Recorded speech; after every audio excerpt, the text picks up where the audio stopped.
Hello everyone. So it's in the morning and my hair is crazy, but that's all right.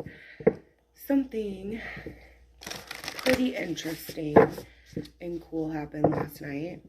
I live in like a really small rural town.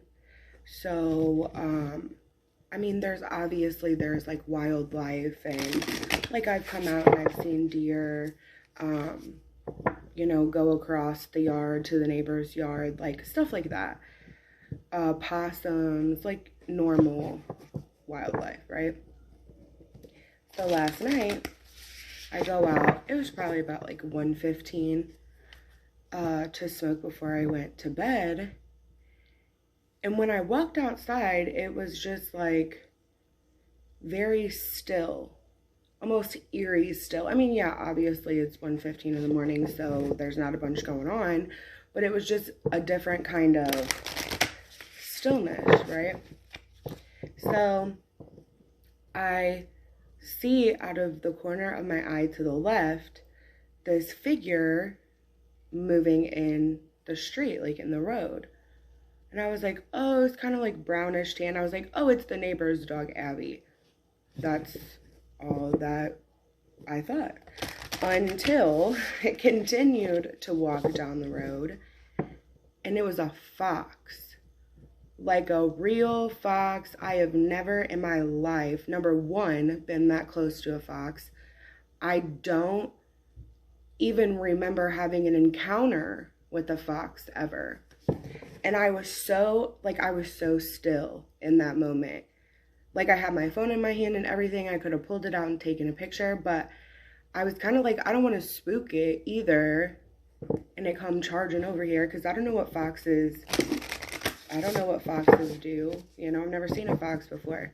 So I thought it was quite odd, because I mean, technically, like, we're in town, we're in the city limits, so I can totally imagine seeing a fox in the woods or in a tree line or on some big property, like not walking down my road at 1:15 in the morning. So I felt that it was important for me to look up what it meant having an encounter with a fox. What does that symbolize? Because it was just something very out of the ordinary to happen. So I am going to cut these decks. I have some stuff written down, and pretty much what having a fox encounter or a rare encounter with a fox is like. In that moment, think about how you feel emotionally and spiritually. When you have a moment with a fox or an encounter with a fox, it's like you feel very spiritually activated, because I went back this morning after I wrote this stuff down. I went back to my old notebook, which has like my meanings of my charms and stuff like that in it. But I remembered at a certain point I was getting a lot of spirit animals. Like on here I have like the octopus spirit, the hawk spirit, the cat spirit, and I have the fox spirit. And the only thing that's wrote down for the fox spirit animal is teaches you the art of benevolence and how mentally responsible you should be with trying to escape tricky situations in your life. So it's almost like a warning from spirit being like, it's just time for you to come from your center. It's time for you to operate from your third eye.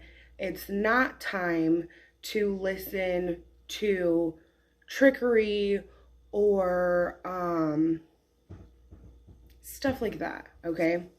So we have here, after that, the question was, what do you want to achieve in life? What do you want to achieve in life? And it's saying like how you're placed in your, how you're placed in reality can allow that. So whatever your ambitions are, whatever your dreams are, whatever path that you're wanting to take in life, even if it's something completely different than you've done for quite some time. For an example, it's like you want to be an artist. That's where your true passion is to be an artist. But you were born into a family of lawyers. So it's almost like your birthright that you're going to continue on this legacy of being this strong, confident lawyer that's going to continue on this, you know, generational career.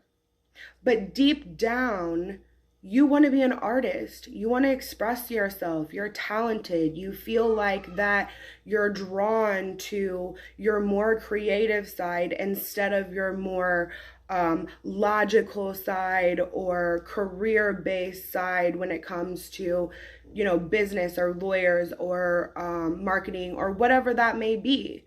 So it's telling you that like this can be a double-edged sword when you have this encounter with a fox, because it's making you look at the things that you've been blocking, the positivity that you've been blocking, the change and transformation that you've been blocking, the true desires of you as an individual, because you want to appease other people, whether that be your family, whether that be your friends.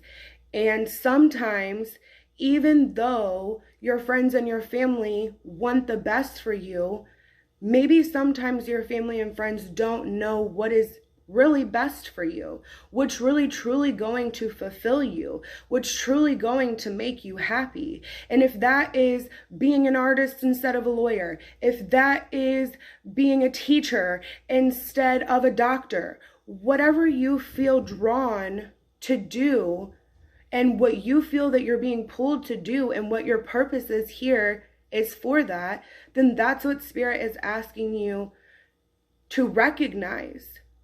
You know, don't allow yourself to get so caught up in the conversations of others and how they feel that your life is going to benefit when you are the keeper of your own life.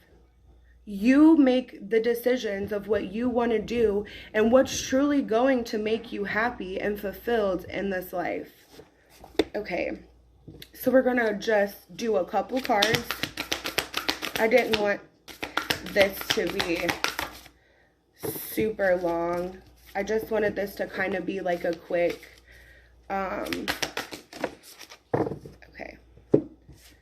so we have, when I focus on my inner light, I see the world through the lens of love, right? When you're focusing on what you truly want, you're able to see the love that is surrounding what your true desires are. Then we have, the more energy and intention I bring to my faith, the more fearless and free I am. Exactly. So when you're making those decisions, when you're like, you know what, no, this is what I want to do. This is my life. This is how I'm going to live it.